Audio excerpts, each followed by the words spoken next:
데살로니전서 5장 18절입니다. 하나님 말씀은 데살로니전서 5장 18절입니다. 범사에 감사하라. 역시 그리스도 예수 안에서 너희를 향하신 하나님의 뜻이니라. 아멘. 말씀 제목은 이론 중에라도 어떻게 하면 감사할 수 있는가, 두 번째 시간이고요. 실제로 어떻게 감사할 수 있을까라는 것을 다루도록 하겠습니다.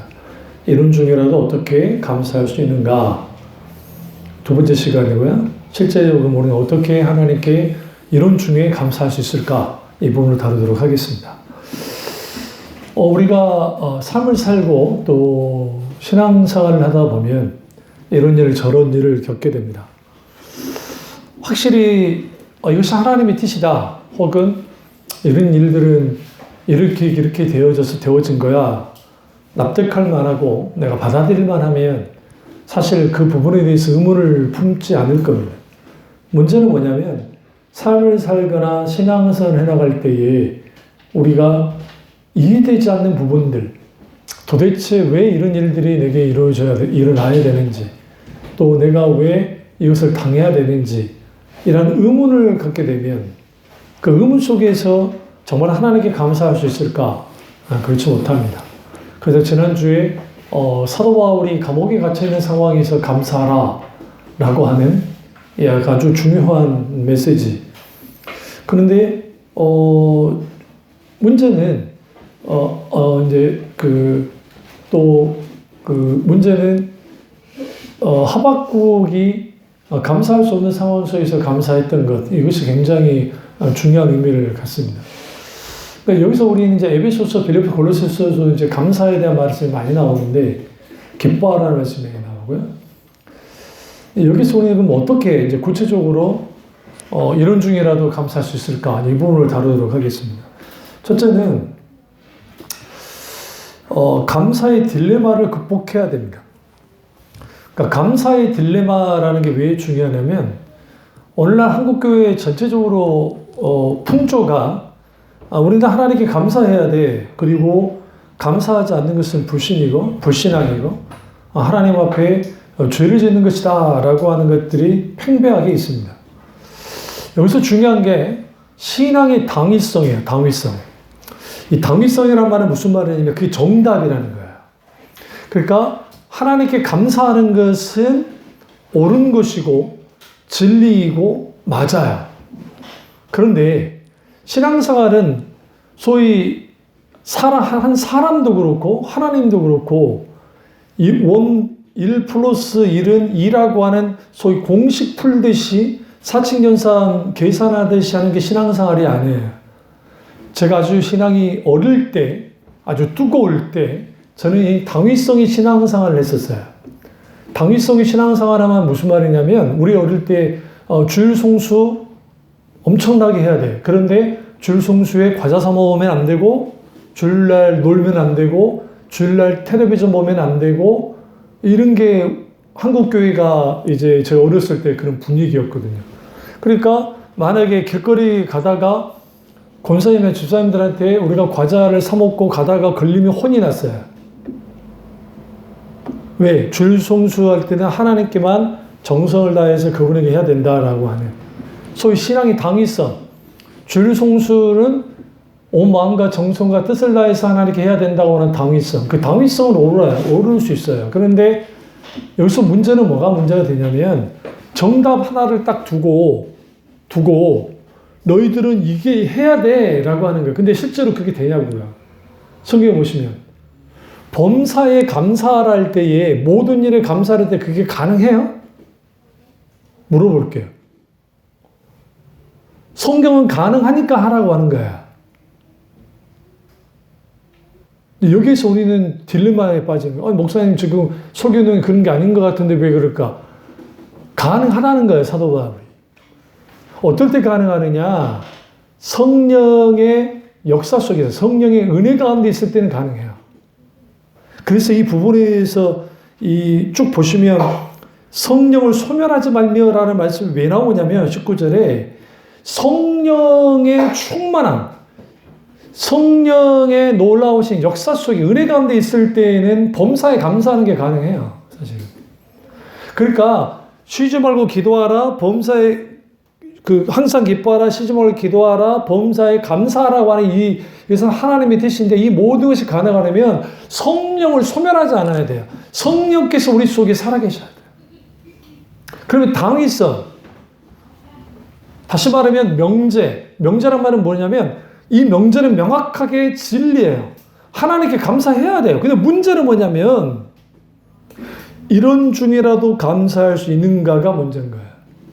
그럼 왜 제가 첫 번째로 감사의 딜레마를 극복해야 한다 그럴까요? 한국교회가 가지고 있는 감사의 딜레마가 있습니다. 그것은 뭐냐면 당신은 하나님 앞에 무슨 일을 겪어도 감사하지 않으면 그 믿음이 없는 거야. 그 잘못된 거야. 감사해. 그러니까 과거 제가 어렸을 때에 아주 힘들고 어려운 상황이 벌어질 때 목사님들이 울거나 막 상을 치르는데 울거나 하면 혼을 냈어요. 목사님. 부활이 있는데. 그따위 울고 있다고. 그래서 우리는 예수님을 생각해야 돼요. 예수님이 나사로가 죽었을 때에 예수님이 이제 4일이 지나고 오시잖아요. 딱 왔을 때 마르다가 와서 울잖아요. 울고 마리아도 울고. 그때 예수님이 야, 왜 울어? 울리니? 부활이 있잖아. 그러지 않았어요. 성경은 같이 울었다는 게 중요해요. 예수님. 이런 중에도 감사할 수 있는가? 감사의 딜레마는 뭐냐면 한국교회나 미국교회에 팽배하게 깔려있는 게 감사해야 돼. 무조건 감사해야 돼. 이해되지 않아도 감사해. 이렇게도 감사하면 되는 거야. 그러면 하나님께서 거기에 이제 복을 주시고 하나님 문제를 해결해 주시고 하나님이 역사해 주실 거야 라고 하는 것들이 깔려 있다는 거죠. 그러면 여기에 지금 이 감사해야 된다라고 하는, 그럼 감사하지 말라는 설교인가? 그건 아니에요. 근데 우리 스스로 감사가 실제로 나오는 것인가? 쉽지 않습니다. 감사를 어떻게 다가가야 되냐면 감정으로 다가갈 것인가? 이성으로 다가갈 것인가? 아니면 신앙의 눈으로 다가갈 것인가? 여기서 중요한 것은 관점이 중요해요.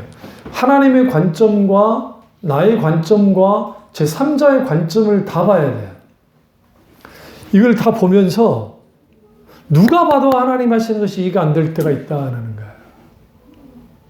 내가 하나님을 이렇게 믿었는데, 내가 이렇게 섬겼는데 어떻게 내 사업이, 내 자녀가, 아니면 내 누군가가 왜 이런 일이 벌어져야만 하는가? 라고 하는 것들. 거기에 만약에 의문을 제기하면 너 믿음 없어! 그게 믿음이니? 그따위 신앙사란 거야? 라고 하는. 그게 소위 한국교회나 미국교회 전반적인 이 풍토예요, 풍토. 왜 그렇게 됐을까? 여기에는 암묵적으로 뭘 갖고 있냐면 자기 암시적인 믿음과 하나님의 손만을 구하는 기도가 연결되어 있습니다. 기도하면 기도는 만사를 변화시킨다라고 하는 명제. 기도는 만사를 변화시킨다. 기도하면 모든 것이 된다. 내게 능력 주신 자라서 내가 모든 걸 살 수 있느니라. 빌립보서에 있는 말씀. 그 한 구절만 가지고 나와서.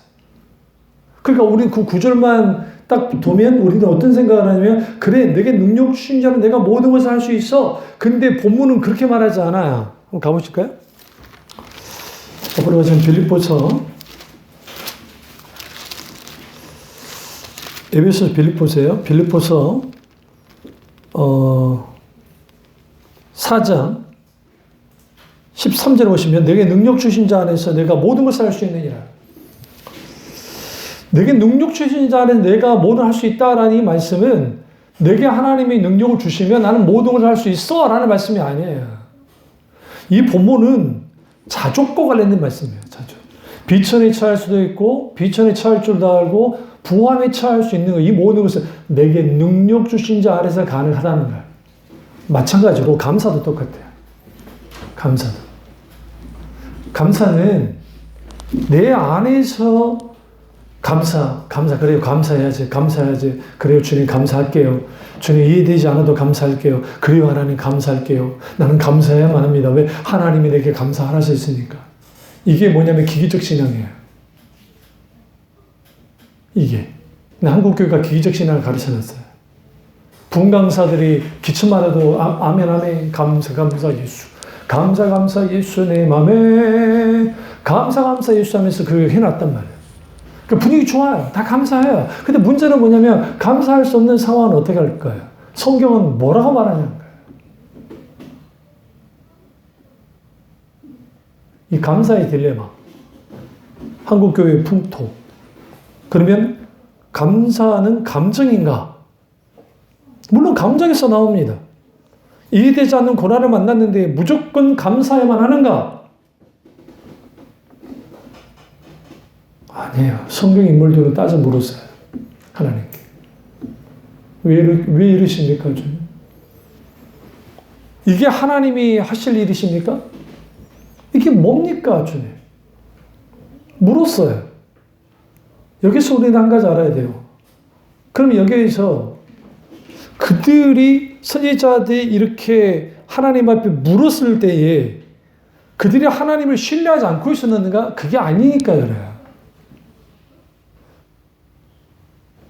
우리가 하나님을 알 때에 나는 하나님을 많이 아는 것 같아. 그런데 막상 삶을 살고 신앙생활 하다 보면 내가 하나님을 이해하지 못할 부분들이 탁탁탁탁 걸려나가요. 그래서 선지자들이 거기에서 좌절을 해요. 성경 보시면. 아모스 선지자 같은 경우에는 하나님이 통치하는 세상이 왜 이렇게까지 악합니까? 어떻게 제사장들이, 어떻게 선지자들이 가난한 사람들의 뒷덜미를 잡고 겉옷을 뺏고 속옷을 빼앗으며 심지어는 자식들을 팔아넘기는 일들이 벌어지고 있는데 정치는 말할 것도 없고 당신은 도대체 뭐하고 계십니까? 라고 물어요. 아모스 선지자가. 감사의 딜레마라는 것은 내가 감사할 수 없는데 어떻게 감사할 수 있겠냐는 거예요. 근데 감사해야 된대요. 어디에서? 교회에서. 어디에서? 교회들 분위기가. 그래야 하나님이 그것을 들으시고 기뻐하시고 주님이 영광 받으신대. 세월호 참사가 났을 때 내 자식이 죽었는데 감사해래요. 어떤 목사님 설교를 하는데. 천국 갔으니까. 그럼 당신 자기 자식이 죽어가지고 감사가 나오냐고. 그 시점에.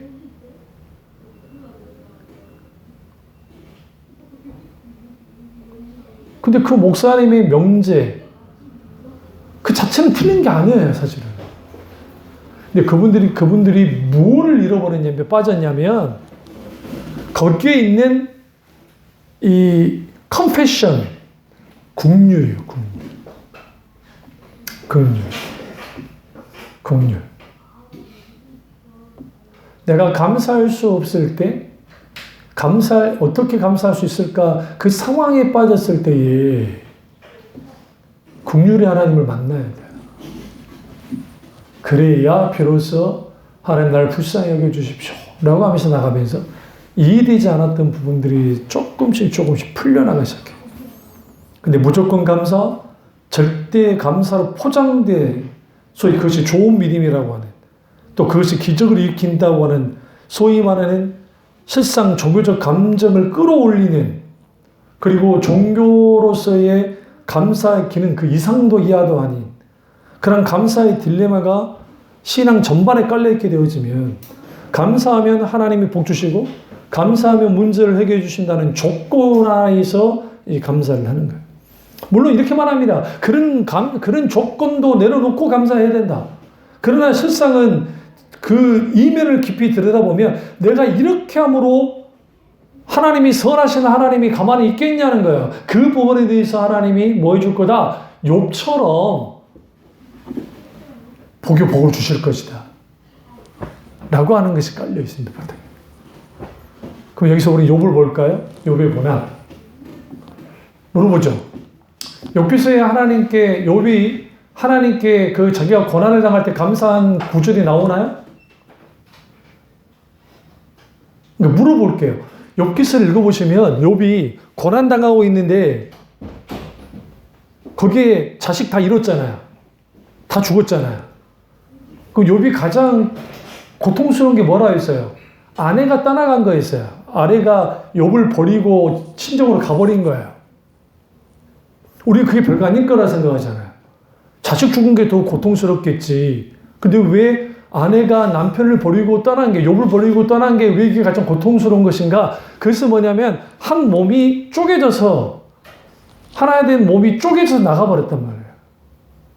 이 부분에 대하여 심장이 쪼개져 버렸어요. 그러니까 그 쪼개진 심장 속에서 욥도 같이 마음이 죽어버린 거예요.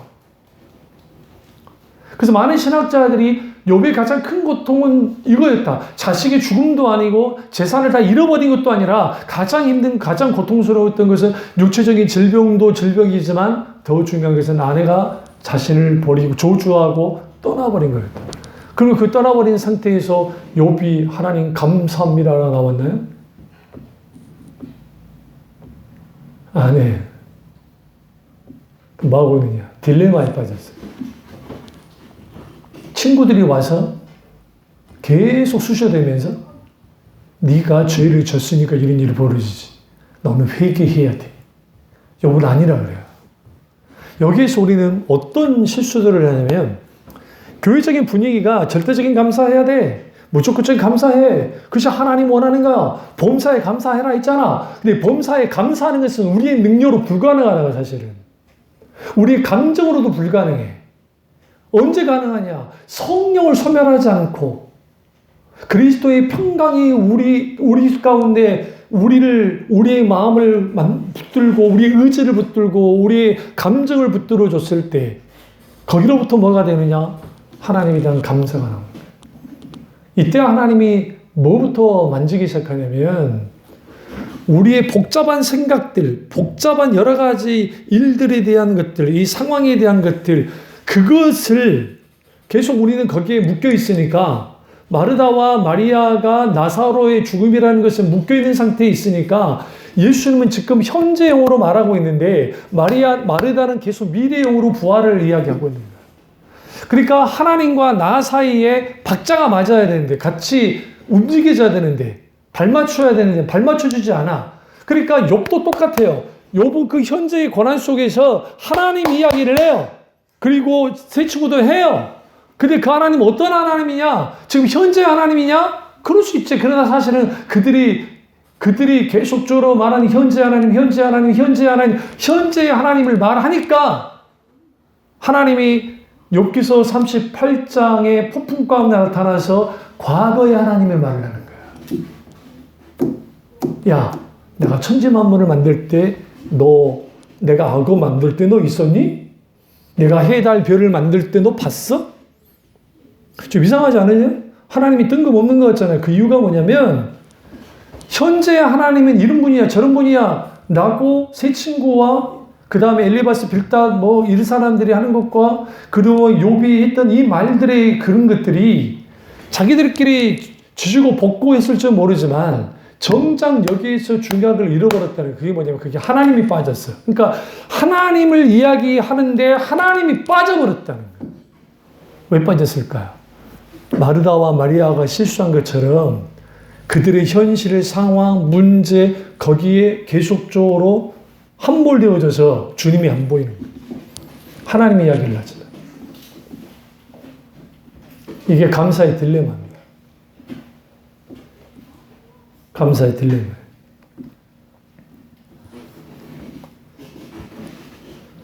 무조건적 하나님께 감사한다? 그래서 이렇게 기도하죠. 하나님 이번에 정말 이 문제만 해결해 주시면 이번에 주님 이렇게 치료해 주시면 내가 열심히 주를 위해서 힘쓰고 있으겠습니다. 근데 내가 이것을 얻기 위해서라도 감사를 해야만 해. 불안한 거야. 혹시나 이런 상황에서 하나님께 감사하지 않으면 하나님이 내 기도를 안 들어주면 어떡하지? 라고 하는. 그 슬며시 이렇게 말합니다. 하나님께 심으세요. 기도를 심으시고 물질을 심으시고 시간을 심으세요. 그리고 하나님께 감사하세요. 그러면 하나님 역사하십니다. 이게 소위 말하는 은사주의자들과 번영주의자들과 적극적인 사고방식, 소위 세대주의자들이 갖고 있는 신앙생활의 핵심이에요. 그게 뭐와 맞물려 있느냐? 종교와 맞물려 있어요. 하나님은 그렇게 말하지 않아요. 예수님이 마르다와 마리아를 딱 만났을 때 예수님의 행동이 굉장히 중요해요. 가장 아픈 자리에 인간사의 삶 속에서 가장 고통스러운 자리에 주님이 계셨거든요. 그 자리에. 가만히 계셨어요. 어디에? 마을 밖에. 왜 그랬다고 생각하세요? 아니, 문병 아니라 조문을 오셨으면 당연히 주님이 배단이 안으로 들어오셔야죠. 그런데 왜 성경에 왜 밖에 있냐고요? 밖에 가만히 있었어요. 멈춰 서버렸어요. 제자들도 무슨 이유인지를 몰라요. 왜? 이제는 조문 왔으면 가셔야 돼. 들어가셔야 돼. 안 들어가시는 거예요. 오히려 제자들에게 마르다에게 보내서 내가 여기 있으니까 오라 그래 하면서 마르다가 기어코 나오도록 만들었다. 여기에 우리가 감사의 딜레마의 힌트가 있어요. 힌트가. 어떤 힌트가 있냐면 어떤 상황과 어떤 문제가 있어도 주님께로 나가야 돼요. 나아가야만 해요. 여기서 재밌는 사실, 마르다와 마리아의 반응이에요. 예수님이 마르다만 부른 게 아니에요. 마리아도 부른 거예요. 왜? 둘 다 나오기를 원해. 그런데 마르다만 나왔고 마리아는 안 나왔어요. 그 이유는 뭘까요? 마리아가 싫은 거예요. 그럼 후에 나오죠. 예수님이 계셨으면 내 오라비가 죽지 않았을 텐데. 그러니까 마리아는 깊은 슬픔에 빠져서 그런지 모르지만 나오지 않았어요. 여기에 나오는 사람과 나오지 않는 사람. 마르다는 자기 말 밖으로 나와야 됐어요. 그리고 예수님을 대면했어요. 그리고 거기서 웁니다. 그 울음 속에 울었죠. 그러니까 갑자기 예수님이 성경에 이렇게 표현해요. 예수께서 민망히 여기사. 우리 표현은 민망이라는 표현을 썼는데, 이제 그거는 이 창자가 끊어진 듯한 고통을 느끼셨다. 주님의 이 컨페션. 이게 온 거야. 그리고 마리아가 올 때 주님이 같이 울어요. 그럼 우리는 뭐 해야 되는가? 주님께 나아가야 된다. 그런데 마리아처럼 못 나갈 수 있다. 우리가. 마르다처럼 나가는 사람도 있지만. 그리고 예수님과 대화할 때 예수님은 지금 당장 살리신다. 마르다는 미래에 하나님이 부활하게 하실 것이다 라고 하는 이 내용이 하다가 예수님이 마르다와 함께 어디로 들어갑니까? 이제 움직이시는 거예요. 그리고 주님이 마르다에게 마리아도 오도록 하시고, 그리고 돌을 옮기기 전에 그때 마리아가 예수님이 왔을 때 성경에 보시면 마리아가 엎드려 펑펑 웁니다. 울면서. 그때 예수님이 같이 울어요. 같이 울어요. 여기서 중요한 것, 하나님의 자녀가 나오지 않았다고 해서 돈 밖으로 나오지 않았다고 해서 주님이 안 들어오시느냐? 들어와요. 그들을 위해서라도 같이 오십니다. 그리고 이제 맞다죠. 그래서 그때 성경에 보시면 예수님이 뭘 하고 계셨다? 기도했습니다. 그래서 나사로를 살리고 난 다음에 예수님의 고백. 아버지께서 항상 내 말을 들으심을 감사하나이다.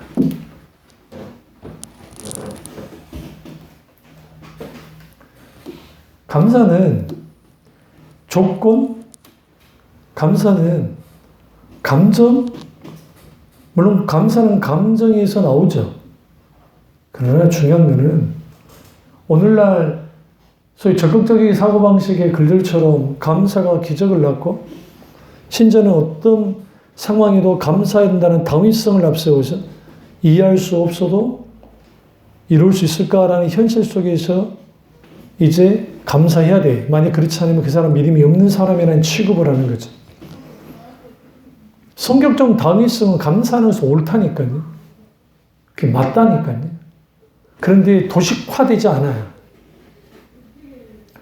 지난주의 설교처럼 감사는 하나님과의 관계에서 결정돼요. 어떤 관계에 있는가. 마르다와 마리아는 예수님과 친밀한 사랑의 관계 속에 있었고, 그리고 나사로를 주님 너무 사랑했던 사람이에요. 사랑의 관계 속에서 이제 맞닥뜨렸을 때, 그 고통에 대해 맞닥뜨렸을 때 이해되지 않는, 왜 예수님이 반나절이면 올 수 있는 거리에서 오지 않고 그렇게 뜸을 들이시다가 갑자기 4일 지나서 와서 나타나신 예수님, 이해할 수 없는 예수님이 계셨으면 살아났을 텐데 왜 이랬습니까? 라고 하는 원망 섞인 울음 속에서도 예수님은 거기에 대하여 주님이 크게 반응하지 않아서 오히려 이 모든 것이 하나님의 영광을 위한 것임에 대해서 말하고 있어요. 들여다보시면. 그러면 감사 안 하면 불신앙이고, 그리고 감사는 신자의 의무이기 때문에 감사해야 된다라고 하는 것. 근데 여기에 신앙적인 함정이 있어요. 어떤 함정이 있냐면, 감사는 신자 자신으로부터 나오는 것인가? 아니면 감사는 어디로부터 나오는 것인가? 어디부터 나올까요? 우리는 시편을 들여다보셔야 돼요. 시편에 탄원시가 약 3분의 1이고, 그리고 거의 3분의 1 이상이 감사시야. 그러니까 시편은 감사시가 더 많아요. 탄원시보다 사실은. 그런데 우리가 여러분이 감사시 딱 보시면 그 여호와의 인자하심을 주 하나님께 감사하라. 그는 선하시며 그 인자하심이 영원하심이로다. 이 두 가지를 들여다봐야 돼요. 그분은 선하시고 그분의 인자하심은 영원하기 때문에 감사하는 것이다. 감사는 하나님 때문에 하는 거예요. 상황 때문에 하는 게 아니에요.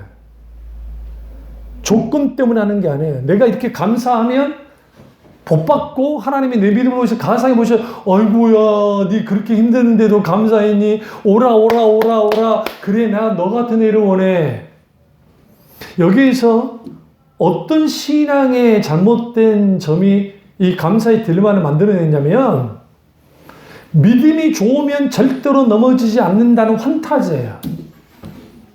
그러니까 진짜 강한 믿음, 담대한 믿음을 가진 사람은 넘어지지 않아. 쓰러지지 않아. 당당히 맞서서 승리할 수 있어. 어떤 것이든 돌파하고 격파하고 나갈 수 있다라는 거예요. 근데 성경이 이렇게 말합니다. 의인은 7번 넘어져도 다시 일어서려니와.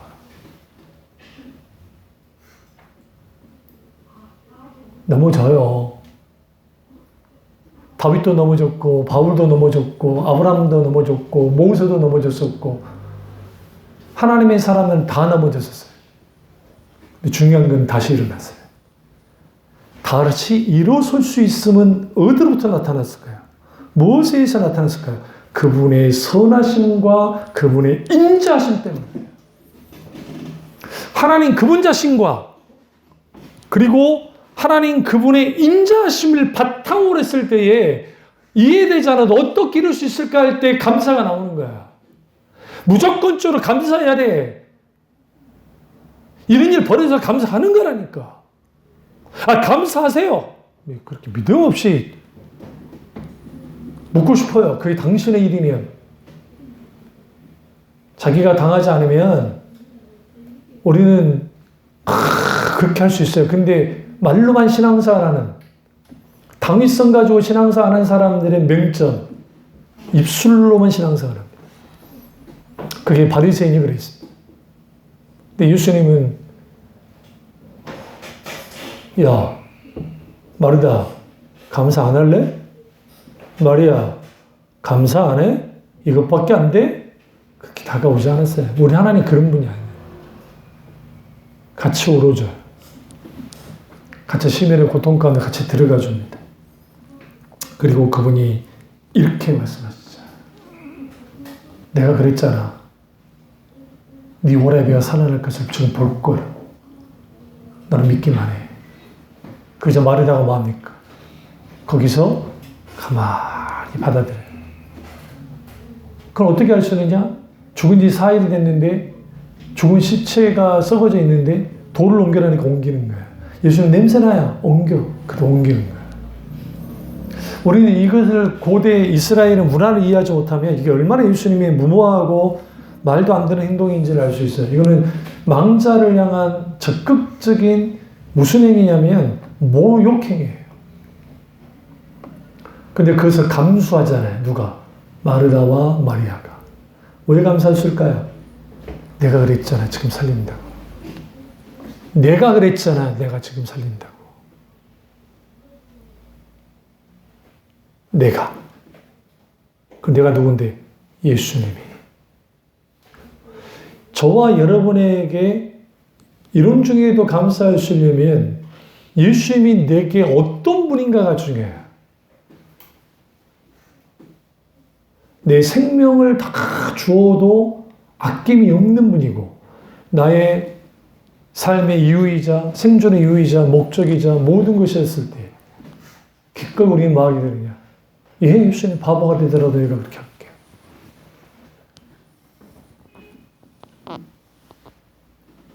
예수님이 어떻게 하시죠?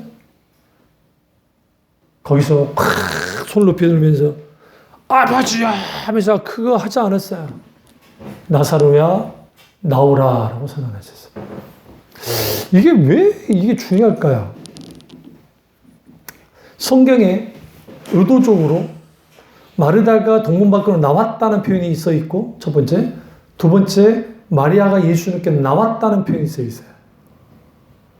나왔다고요. 근데 나사로도 나왔어요. 예수님이 들어갈 수 있었을 텐데 어디로? 무덤 안으로. 그리고 살려서 데리고 나올 수 있잖아요. 그런데 나사로는 나왔어야 됐어요. 여기에 이 요한복음의 이 사건, 나사로가 살아나는 그 사건 속에는 뭘 갖고 있냐면 우리는 마땅히 이해되지 않고 우리가 어쩔 수 없는 상황이 됐을 때 반드시 뭐 해야 되냐면 하나님께 나와야 돼. 주님이 말씀하시면 나와야 돼. 나와야 돼. 그분께로 나와야 돼. 그분께로 나와야 돼. 나오면 무슨 일이 벌어지느냐. 거기에 하나님께서 원하는 것들, 하나님 그분의 뜻, 그것이 분명해져요. 나사로의 이 사건은 아버지의 영광을 위해 가셨고 첫 번째. 두 번째는 예수님의 부활과 관계가 있어요. 나사로의 부활이 무슨 일을 했죠? 허다한 유대인들이 주님께로 돌아오는 매개가 됐어요. 그리고 예수님이 부활했을 때에 실제로 엄청난 수의 바리새인들이 예수님께로 돌아오기 시작해요. 성경 보시면, 사도행전을 보시면 그 배경하에는 누가 있냐면 나사로가 다시 살아난 사건이 있어요.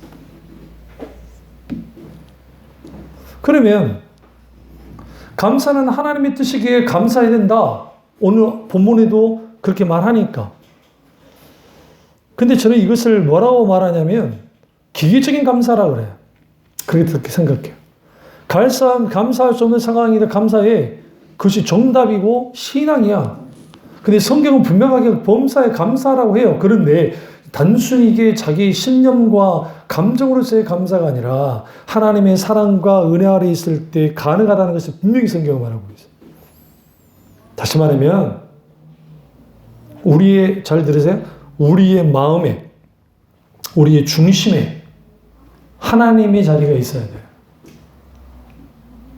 뻥 뚫린 그 가슴에 하나님의 자리가 있어야 돼요. 그리고 우리 속에 하나님이 세미하게 말씀하시는 음성을 들어야 돼요. 그래야 우리는 하나님께 감사할 수 있어요. 두 번째는 하나님이 함께 하셔야 감사할 수 있습니다. 도저히 감사할 수 없는 상황과 환경을 만났어요. 그런데 내가 어떻게 감사할 수 있냐고요. 왜 우리가 언제 감사가 안 되는 줄 아세요? 혼자 던져뒀다고 생각할 때. 이 세상에서 가장 불행한 사람은 결혼하지 않는 사람이 아니에요. 결혼을 했는데도 고독감을 느끼는 사람들이 불행한 거예요.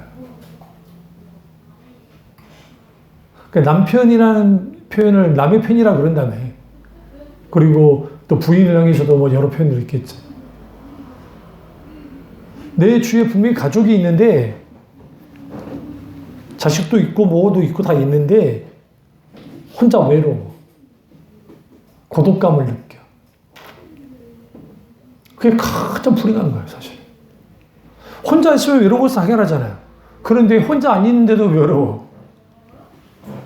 뻥 뚫린 그 가슴. 근데 이게 감사도 그래요. 우리에게 감사해야 돼 라고 하는, 그리고 감사하는 것이 신앙이야 라고 하는 그 명제 다 맞다니까요. 그게 다 당위성도 옳다니까요. 그 방향성도 맞다니까요. 그런데 그것을 해나갈 때, 그것이 실제로 되어질 때는 내가 마음을 다잡고 내가 의지를 다잡고 기도하면서 감사합니다 하나님 감사합니다 입술로 되새겨서 자기 암시를 하고 자기 긍정을 끌어올리고 끌어올려서 하나님 감사합니다 라고 한다고 해서 감사가 되냐고요. 언제 되는 줄 아세요? 교회 가서 기도할 때는 감사가 돼요. 그리고 찬양할 때는 감사가 돼요. 그리고 다 끝나고 난 다음에 집으로 터덜터덜 돌아가는데 그 공허하면 어떡할 거예요? 뻥 뚫린 가슴은 어떻게 할 거예요? 왜 뻥 뚫려버린 줄 아세요? 종교적으로 이렇게 돼 있어요. 그래서 막 그런 찬양들 있잖아요. 막 감사에 관련된 찬양들을 부르고 막, 응? 감사해 시험이 내게 몰려올 때에 하면서 막 그때 이렇게 그 가사가 굉장히 옳은 게 주님이 함께 계신지 그게 굉장히 중요한 거야. 두려움 없네. 우리가 감사할 수 있으려면 하나님이 함께 해주셔야 돼. 근데 문제는 뭐냐면 하나님이 나와 관계 속에서 함께 하고 있는 것을 내가 경험하고 누리고 있냐고요.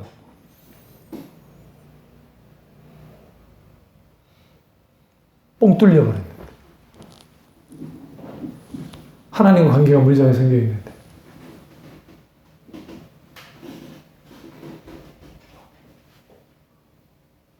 그래서 우리는 조심스럽게 무엇을 좀 저나 여러분이나 살펴봐야 되냐면 나와 함께 하신 하나님이 나를 어떻게 들여다보고 계시는가. 첫 번째. 두 번째, 하나님이 나를 어떻게 사랑해 보고 계시는가. 나를 어떻게 사랑하고 계시는가. 얼마만큼 사랑하시는가. 사랑의 크기만큼 아픔의 크기도 같아요.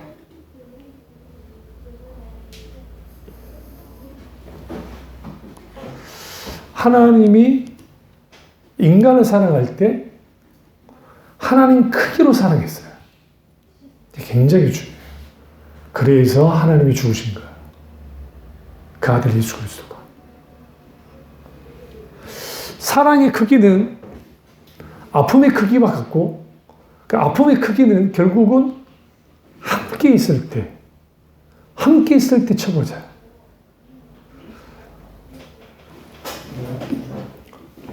그럼 이제 여기서 우리 욥을 좀 보죠. 왜 하나님은 폭풍 가운데 나타나셨을까? 좀 이상하지 않으세요? 이게 하나님의 임재에 대한 표현이에요. 그러니까 모세가 시내산에 올라갔을 때 거기에 뇌성과 번개와 구름과 거기에 그 강력한 불이 막 그랬거든요. 지진도 나고 그 어마어마한 속에서 하나님의 임재를 경험을 해요. 그런데 욥에게 나타날 때는 폭풍 가운데 있어요. 왜 폭풍 가운데 나타났을까? 지금 폭풍 가운데 누가 있어요? 욥이 있거든요. 고난의 폭풍 가운데. 근데 중요한 건 그 폭풍 가운데 누가 계세요? 하나님이 함께 하셨다는 거예요. 여기서 구경꾼들이 있습니다. 엘리바스, 빌단, 실반가, 그 사람들, 세 친구, 후에 엘리후가 와서 4명, 그리고 또 하나, 사탄, 그리고 하나님. 굳이 표현하면 구경꾼이라고 표현해요. 그러면 하나님이 욥을 지금 들여다보고 계시고, 사탄은 어떻게든지 구경하고 있고, 그리고 내 친구가 계속 괴롭히잖아요. 그러니까 우리는 그 욥기서의 1장부터 3장까지만 설교를 듣고 그 다음에 40장과 복받았다는 것만 설교를 듣다 보니까 그 가운데 있는 어마어마한 그 보석과 같은 그런 내용들이 우리는 그 설교를 들어본 적이 거의 없어요. 근데 그 안에 그들의 논쟁들을 막 하고 계시잖아요. 하나님이 뭐하고 계셨을까요? 성경 이렇게 말해 내가 다 들었다 하잖아요. 근데 그 들었다는 표현이 뭐냐면 가장 가까이서 같이 듣고 계셨다는 거예요. 나 다 들었어 내가. 근데 여봐 그들이 말하는 것이 옳으니 난 그들을 죽여야 되겠어. 내가 그들 가만둘 수가 없겠어. 내가 칠 거야. 그러니까 욥이 어떻게 나옵니까? 그가 죄를 뒤집을 수가 하나님께 회개하잖아요. 너희 말도 들었고. 여기서 중요한 건 하나님이 함께 하셔야 우리는 감사할 수 있습니다.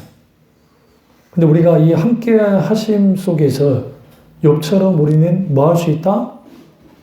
실수할 수 있다. 입술로 신앙적인 방황도 할 수 있고 우리가 흔들릴 수도 있다. 그러나 주님은 찾아오신다. 찾아오셔서 함께 있다. 어떻게? 폭풍 가운데 찾아오셨다는 거예요. 여기서 우리 뭐 할 수 있느냐? 하나님이 함께 하심이 우리를 지탱하는 힘이 되고 사나 죽으나 주님의 영광 위에 살아가는 이유가 되기 때문에 하나님이 우리와 함께 하셔야 이런 중에도 어떻게 감사할 수 있는가? 그 감사가 가능해요. 세 번째는 하나님에 대한 바른 태도를 가져야 감사할 수 있어요. 하나님은 주시하는데 저도 똑같이 주시하는 게 태도예요. 여기서 말하는 태도는 어떤 상황과 문제와 고난 속에서도 하나님에 대한 시선을 놓지 않고 하나님만을 바라보는 것을 말해요. 하나님께 대한 시선 두기가 계속 유지돼야 돼요. 계속.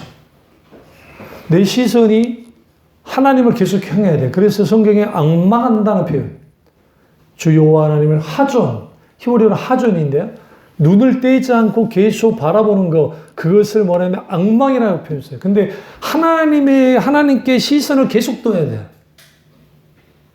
사탄은 그 시선을 돌리기를 원해요. 누구에게? 사탄에게, 세상에게, 자기 자신에게 돌리기를 원해요. 근데 하나님은 계속 내게 시선을 두라는 거야.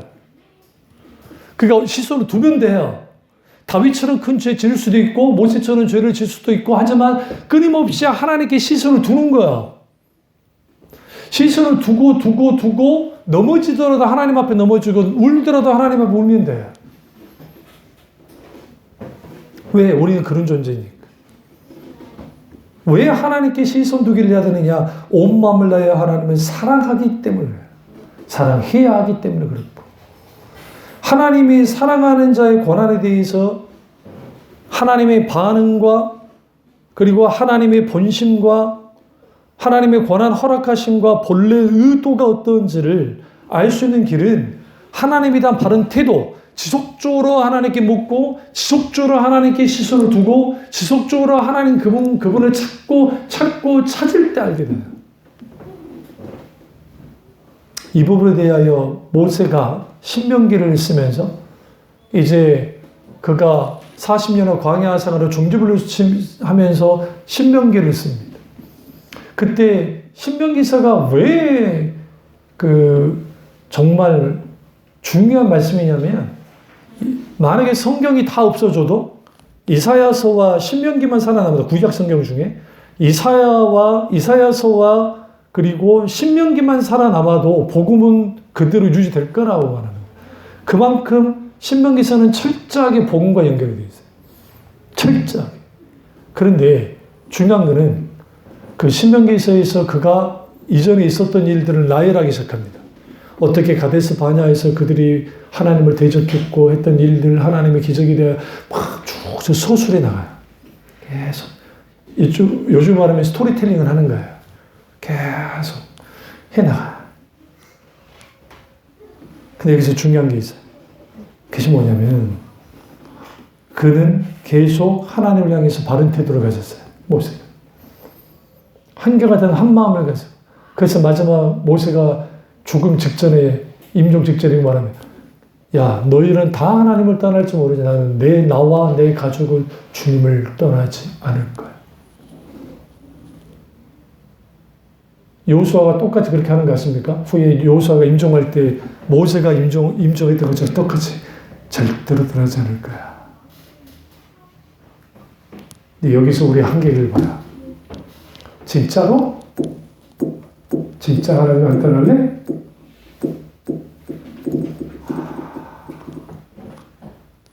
이럴 일이 벌어졌는데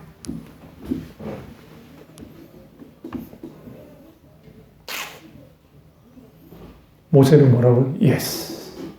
안 떠나. 왜요? 모세가 가나안 땅 들어갔어요? 안 들어갔어요? 못 들어갔어요. 여러분 같은 화 안 날까요?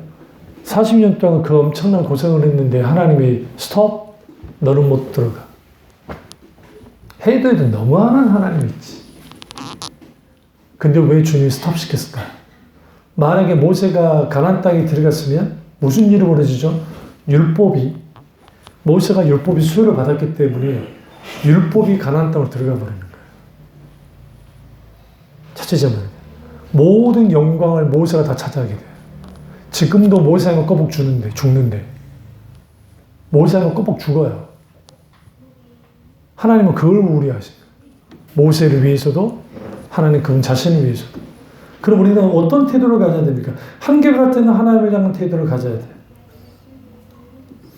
그러면 잘못된 태도, 하나님에 대한 잘못된 태도는 믿음의 결핍을 가져오고 믿음의 결핍은 원망과 불평과 그리고 하나님에 대한 오해와 불신앙에 빠지게 하고 하나님에 대한 불신앙에 빠진 사람들은 거기에 두려움에 사로잡힙니다. 사람에 대한 두려움, 심지어는 하나님에 대한 막연한 두려움. 그게 하나님과의 간격을 벌려나가기 시작합니다. 그리고 풀리지 않는 숙제를 안고 있는 것처럼 하나님과의 관계가 풀리지 않는 어떤 숙제가 가로막고 있는 그런 상황 속에서 신앙생활이 되어 있어요. 거기서 신앙을 포기하거나 아니면 그럼에도 불구하고 신앙을 붙들고 하거나 그러면서 그렇게 갈등할 수밖에 없는 그렇게 되죠. 마지막 네 번째는 자기 암시적 감사가 거짓인 것과 한계를 바로 알아야 돼요. 자기 암시적 감사는 뭐냐면 우리가 이렇게 감사함으로 상황과 환경을 바꿀 수 있다. 이거는 있어요. 찰스 스폴저 목사님이 별빛을 보고 감사했듯이 하나님이 달빛을 주시고 달빛을 보고 감사했더니 햇빛을 주시고 막 그런 게 있어요. 그러니까 하나님 앞에 이렇게 감사했더니 하나님이 이렇게 주셨다. 근데 사실은 그것만 따오면 안 돼요. 그것은 찰스 스폴저 목사님이 의도한 설교의 내용과 좀 다른 거예요. 마땅히 하나님과의 관계 속에서 있게 되어지면 왜 감사하게 될까요? 감사할 수밖에 없는 분이기 때문에요. 왜? 찬양받기에 합당하신 하나님, 아름다우신 하나님이시기 때문에 그 하나님께 감사할 수밖에 없어요. 어떻게? 우리 존재 자체가. 근데 그분 앞에 실제로 그러니까 그분 앞에 있지 못하 보니까, 그러니까 대면하지 못한, 영적으로 대면하지 못하니까 실제로 주를 만나가는 신비주의를 말하는 게 아니에요. 영적인 측면에서. 사람들이 막연한 하나님을 믿어요. 관념적인 하나님, 머릿속에 있는 하나님, 이럴 것이다 라고 생각하는 하나님, 그리고 기계적인 하나님, 크고 광대, 이게 이제 무슬림들과 율법주의자들과 유대교들이 이렇게 믿어요. 그리고 기독교 안에서도 근본주의자들이 이런 식의 하나님을 믿어요. 그러면 자기 암시적인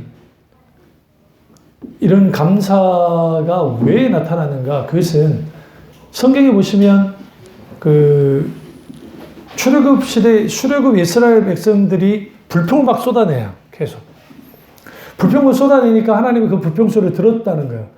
그래서 내가 너희의 불평 소리에 맞게 똑같이 내가 그대로 하게 해주겠다. 라고 하면 실제로 주님이 그렇게 하도록 만들어요. 그래서 나온 도식이 뭐냐면 말의 권세예요. 기니스 해겐이라고 하는 목사의 영향을 받은, 은사주의의 영향을 받아서 말의 권세. 우리에게 말의 권세가 있다. 믿는 자에게는.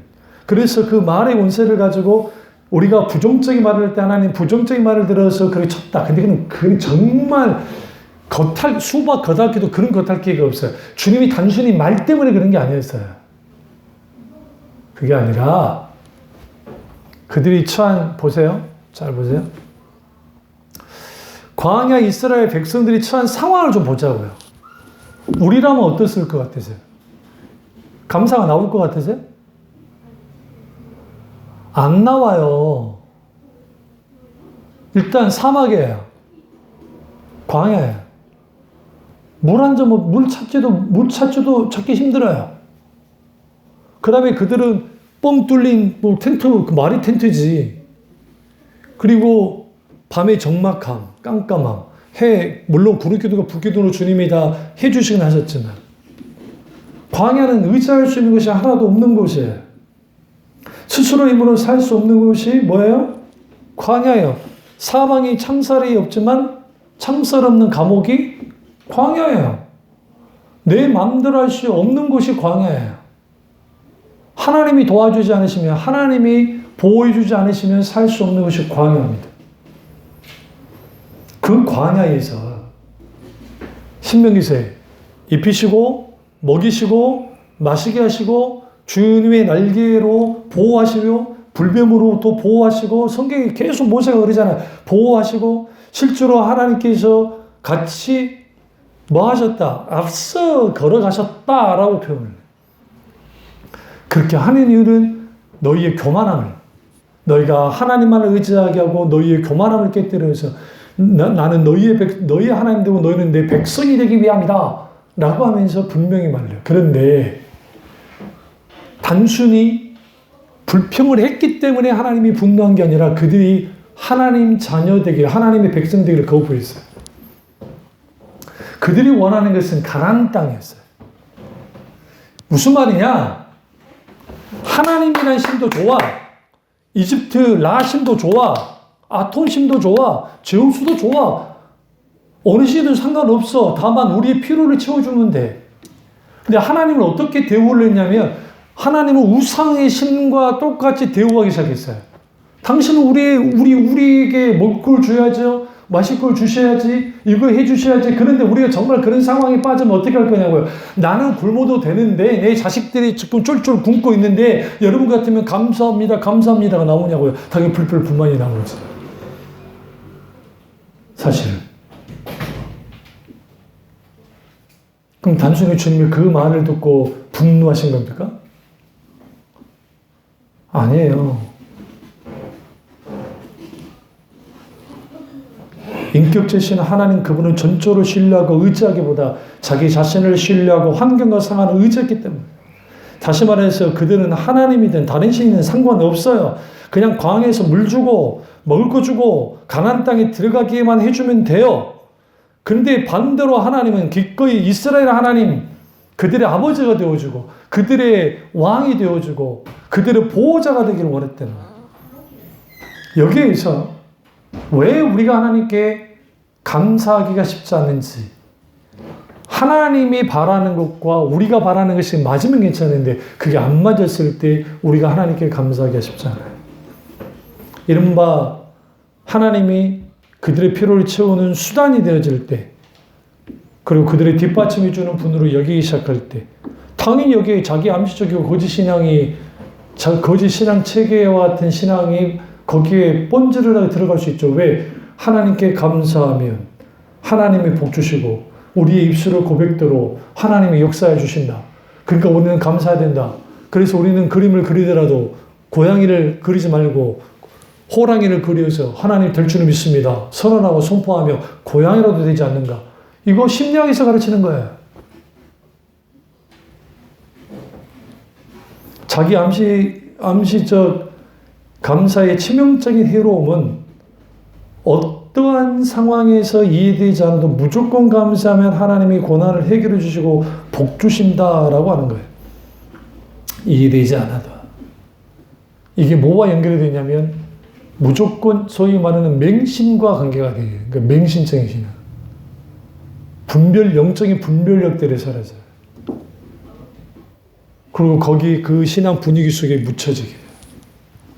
그래서 이해할 수 없는 신앙 형태를 가져요. 이 말씀을 끝낼게요. 그때 어떤 교수님이 신학대 교수님이 그 말을 썼어요. 어느 유명한 교회에, 거기 어마어마한 큰 교회, 강남에 있는 교회인데 그 큰 무리를 키우고 있던 적이 있거든요. 근데 거기에는 사자 직업을 가진 사람들이 많아요. 뭐 검사, 의사, 변호사, 그 어마어마한 지성인들이 거기에 있는데 왜 그 지성인들이 그 교회 안에만 들어가면 그들 속에 들어가면 맹신적인 맹목적이고 맹신적인 그런 식으로 신앙생활을 하는 것인가? 그들이 지성이 부족해서 소위 신앙의 분위기 안에 그들이 묶여버린 거예요. 다시 말하면 인격체 신앙 하나님께 반응하기보다 그리고 하나님의 말씀의 기준, 그 기준 안에 사는 것보다 신앙의 분위기, 신앙의 전통, 신앙의 어떤 것들 그것을 가지고 신앙생활을 하니까 당연히 그들은 거기에 묶일 수밖에 없어요. 말도 안 되는 일들을 함에도 불구하고 그들을 받아들이고 수용하는 그게 소위 말하는 자기 신념체계의 믿음. 그래서 오늘날의 시대는 자기 신념의 시대예요. 내가 원하는 대로, 내가 바라는 대로, 내가 갖고 싶은 대로, 내가 옳으면 옳은 거라고 하는 그게 교회 안에 딱 들어와 버리면 신자들 속에 있게 되어지면 감사는 어떤 하나님 앞에 내가 마땅히 감사해야 돼라는 신앙의 당위성에 의해서 감사해야 된다고 하는 그 감사도 있지만 또 다른 차원에서는 감사함을 얻게 되는 혜택, 하나님을 통해서 주어지는 혜택 때문에도 감사해요.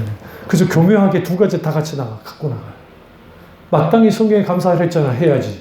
그리고 감사하면 미끼를 던지는 거야. 어떤 미끼?